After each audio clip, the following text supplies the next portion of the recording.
What did you learn about South Carolina from this trip? My biggest takeaways was just like the hardworking people.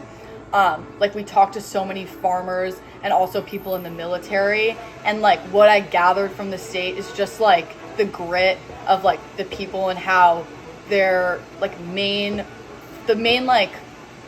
aspiration I guess is just to serve their country, which is something that I don't see in New York as much. So I thought it was like super inspiring to see people like care so much about their country and wanting to serve like either through agriculture or like through like actually serving like in the military. Most of the people we met rely like on faith to get them through hard times. Bella and I are doing a podcast and about the people we meet. Most of the people we asked what gets you through hard times, most of the answers were, oh, my faith, my religion, my beliefs, you know?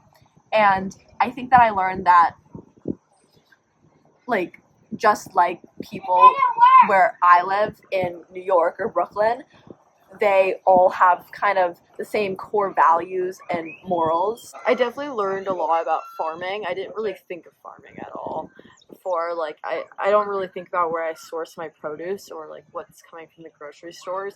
And when we went to Mrs. Fields or Celeste, I just like it made it like so much more human, I guess, in a way. Like, there's like real people out here with this as their job, and the fact that they have to go through harvests and sometimes it might just not be good. Like, their like job is very much, it's like they're rolling an 8-ball and they're just trying to find out what's gonna happen.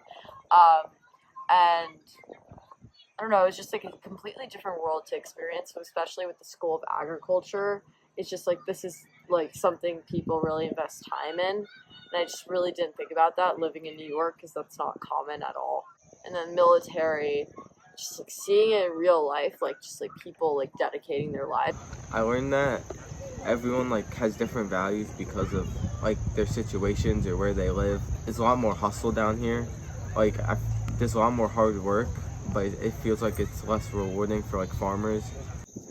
I've learned a lot. I feel like my friend Ruby and I are making a podcast, and so we've gotten the opportunity to talk to a lot of people, and also on the trip we have dinner with so many different families, and just talking to people, and like whether it be casual conversation or deep conversation on how they live their lives is very enlightening, because everyone lives their life in such different ways, and like culturally you don't notice the bubble you're in.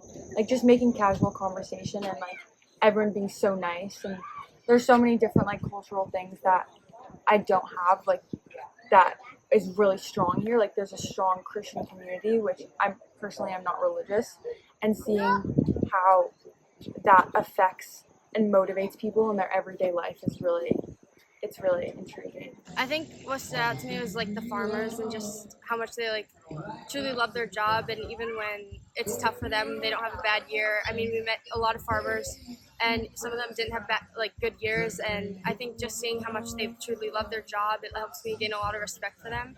And I think just like seeing that, it helps me learn how like compassionate they are, to just keep striving for what they love. I just really saw all like the rural parts of South Carolina. I didn't think that there was much of that. I've only really been to Charleston before, which is a big city, and that was just really eye-opening to see all of the small businesses and the farm owners that do so.